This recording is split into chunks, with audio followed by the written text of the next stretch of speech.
Hey Canucks fans, what's wrong with the Vancouver Canucks? How much time do you have? I'm Clay Emo, I'm at Canuck Clay on Twitter. I'm at Clayton Emo on Instagram. I'm the founder of the GLCPC, the Good Looking Canucks Positivity Club. This is my Canucks take, all in one take. It's Clay's Canucks commentary for Friday, February the 5th. This is where you get Canucks insight that's positive and timely. I want to give a shout out to my Hall of Fame members, Jens95, Simalexander, Just Incredible, and nucksfan number 29, and to all the members who are listed in the video description. Thank you for your support, and if you want to join the CCC Crew as a member, just hit the join button below this video, and I would appreciate your support, and if not, that's fine. Thank you for continuing to watch these videos. Okay, not going to go too much into a debrief of last night's game. Did that in my post-game, did that in my post-game live stream.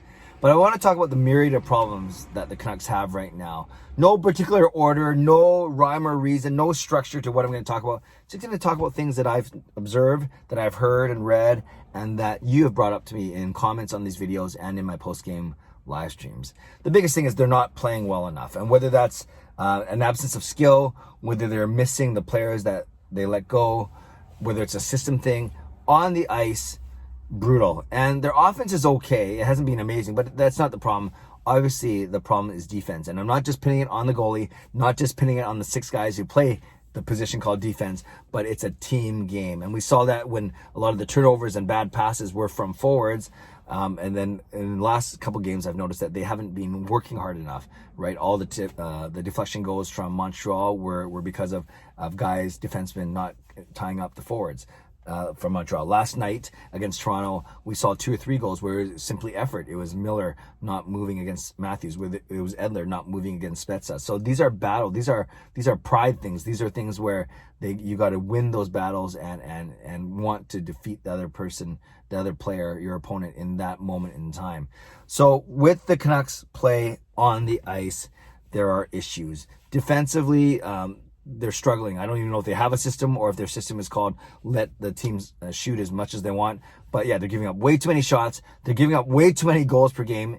Take out the Ottawa game. Actually, no, whatever, because the Ottawa games don't count in losses. In the 8 losses that Canucks have, they've surrendered 5 goals and almost in so many of those games. I think 5 of those 8 losses, they've given up 5 goals, which is brutal when you think about it. I think that's the stat. And just thinking in my head, yeah, I think Montreal hit 5 at least 3 or 4 times, and then Calgary did once, and then Toronto last night. So that would make sense. Of the 8 losses, that at least 5 of them were you're giving up 5 goals. You can't give up 5 goals in this league and win. They're obviously missing both the individual and collective presence of Markstrom, Tanev, and Toffoli on the ice. I'll talk about off the ice in a second. But yeah, you know, Markstrom is good. He's a really good goalie. He was our all-star for the last 2, MVP for the last 2 seasons. Tanev is solid. Yeah, I wouldn't have given the contract to Markstrom and Tanev that they got from Calgary. I would have given the contract that Toffoli got from Montreal, but I can't be underemphasized, right? Or overemphasized, I should say. You know what I'm trying to say. It's important to recognize that is indeed a big issue. And then I guess the biggest thing, a smaller thing, 2 other small things. I think we're still guys like Nate Schmidt and Travis Hamonic, when he was in, we're still getting acclimated to the system. And I think our bottom 6 has been okay, but generally they, sometimes they've outplayed the other team. Other times they got outplayed. Like last night, when you have Jason Spezza, 4th line center, making $700,000, getting a hat trick on you, you know that's an issue. Although Brandon Sutter got a hat trick, but he's making $4 million, not $700,000. And then, but the biggest thing is our best players aren't our best players right now. JT Miller, Elias Pettersson, and Quinn Hughes in particular, they are having horrible starts to their seasons. Sure, Hughes is racking up the points, but defensively, it's been a tire fire, makes bad pinches, gets beat a lot. And it's high risk, high reward with him, but it's being magnified by maybe that he doesn't have Chris Tanev as his defense partner. So a lot of issues on the ice itself. Structurally, discipline, depth, and then, of course, your best players not being your best players. How about in the locker room? I have heard, and I just reading between the lines, I don't think this team's very tight. And I think this is where you really also miss the presence of Markstrom and Tanev and Toffoli. You know, Toffoli was only here for a short while, but I do know that Markstrom and Tanev especially were known as locker room leaders. And you can kind of see it. Even, I don't know if you guys picked up on this, when 2 games ago when Travis Green switched Pettersson and Horvat on the line. So Horvat was playing with Besser and Miller, and Pettersson was playing with Pearson and Hoglander. When asked about it in the post-game press conference,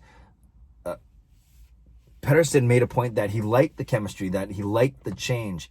And I haven't heard this for sure, but I wonder how well Pettersson and Miller get along. It's just a gut feeling. I haven't heard this from anyone.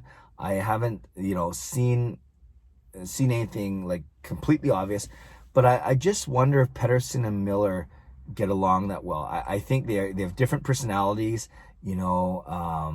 I think on the ice they are 2 very alpha male competitive guys, which is good.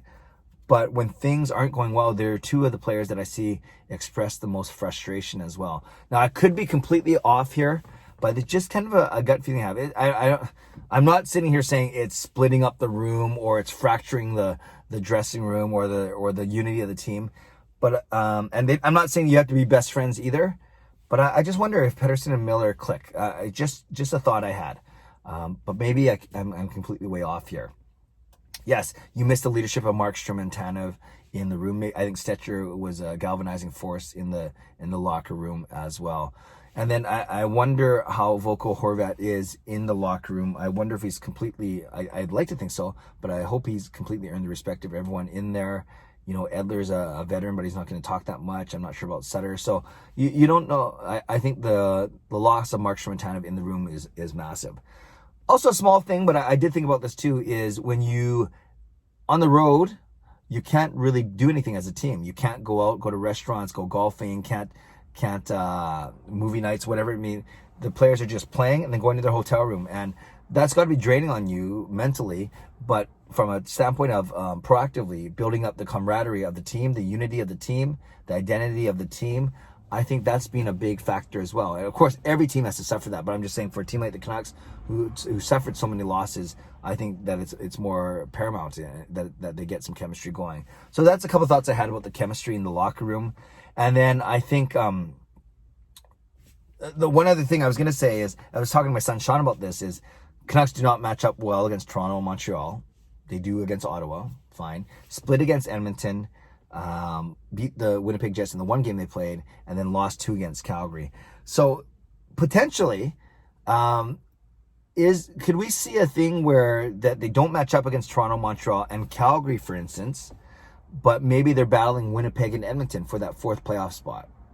That's possible. Or if you look at the standings, you could say maybe Toronto, Montreal, and Winnipeg are the cream of the crop, and then Vancouver's going to be battling Calgary and Edmonton. So regardless, I think you're going to see Toronto, Montreal separate. They're having separated themselves, and maybe then Vancouver, and maybe you see a 3rd team separate themselves, whether it's Winnipeg or Calgary, and then maybe Vancouver is battling with, say, Edmonton and one of the other 2 of Winnipeg or Calgary for that 4th spot. So maybe that's a more optimistic way of looking at the Canucks struggles, especially against certain teams. Montreal for sure, Calgary a little bit, and we'll see about Toronto. So tomorrow's a new day.